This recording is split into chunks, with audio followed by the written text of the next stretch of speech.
Assalamualaikum warahmatullahi wabarakatuh. Banyak teman-teman yang nanya, ruqyah itu buat apa sih? Saya jujur takut di ruqyah. Nah, makanya saya jelaskan. Jadi buat Bapak Ibu, sahabat YouTube, jangan takut di ruqyah. Karena ruqyah itu artinya kalau bahasa Arab itu ar-ruqa itu mantra, jampe gitu kan. Nah, atau bahasa kitanya lebih mudah dimengerti doa gitu kan. Ruqyah ini adalah doa. Maka dari itu ruqyah ini, kalau ruqyah yang saya jalankan adalah ruqyah syariah. Ruqyah yang dibolehkan oleh Islam. Ruqyah menggunakan ayat-ayat Al-Qur'an dan doa-doa yang dicontohkan oleh Rasulullah dan mudah dipahami arti dan maknanya. Jadi bagi Bapak Ibu yang masih takut ruqyah, jangan takut ruqyah. Karena ruqyah ini adalah salah satu sunnah yang diajarkan oleh Rasulullah, dilakukan para sahabatnya, keluarganya. Jadi kita nggak usah takut ruqyah. Nah, ruqyah ini Bapak Ibu dapat mengobati penyakit medis maupun non medis, atau kalau Bapak Ibu punya tetangga yang suka emosian, anak yang suka emosian, cemas, gelisah, was-was, ini bisa diruqyah. Karena ruqyah ini menggunakan ayat-ayat Al-Qur'an, dan sudah diteliti bahwasannya ayat-ayat Al-Qur'an ini akan menjadi penenang untuk sel-sel kita, untuk syaraf-syaraf kita. Makanya dari itu banyak orang yang sakit medis maupun non medis diruqyah sembuh. Bahkan ada juga yang rumahnya sering kehilangan uang. Saya baru-baru ini nemuin lagi nih kasusnya. Jadi seorang bapak dan istrinya ini sering kehilangan uang di rumahnya.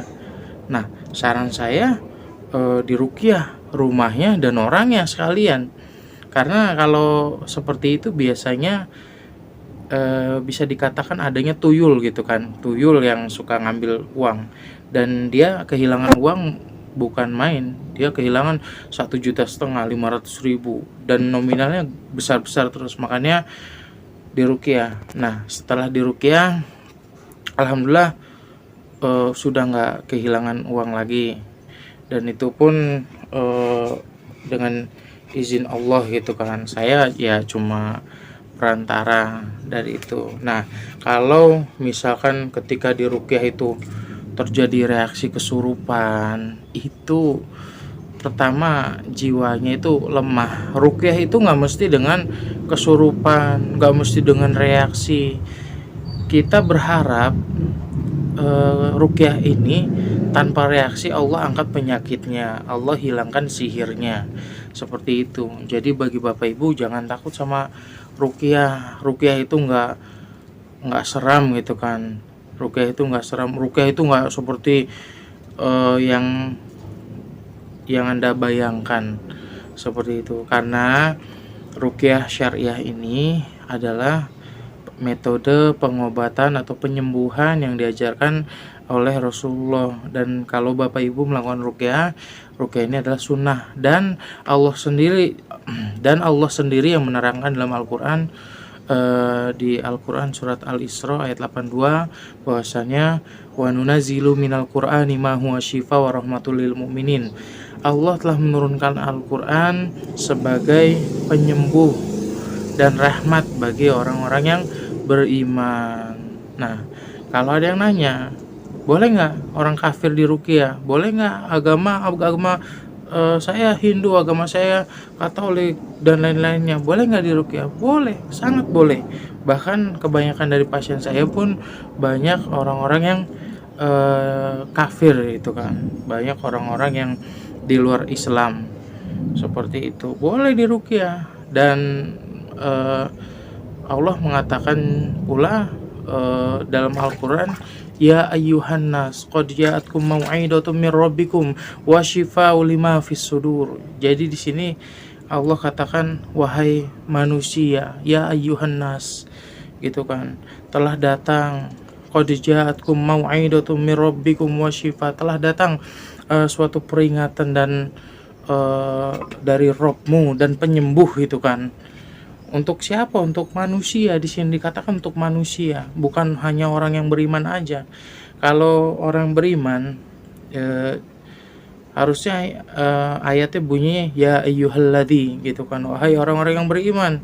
Di sini Allah jelaskan ya ayyuhannas, wahai manusia. Berarti Al-Qur'an ini dapat menyembuhkan untuk seluruh manusia. Seperti itu. Dan satu lagi, ruqyah ini biar Bapak Ibu nggak takut di ruqyah, niatkan karena Allah, ibadah.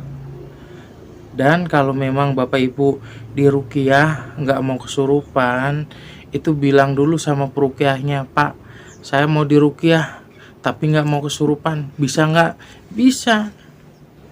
Jadi nggak usah, jangan langsung di ruqyah.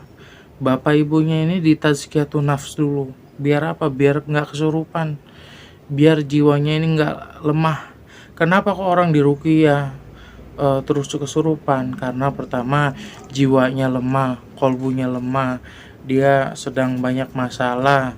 Nah, butuhnya tazkiyatun nafs sebelum ruqyah. Ini salah satunya untuk tidak terjadinya kesurupan. Dan banyak teknik-teknik untuk meruqyah agar si pasien ini tidak kesurupan. Seperti itu. Barakallahu fikum. Assalamualaikum warahmatullahi wabarakatuh.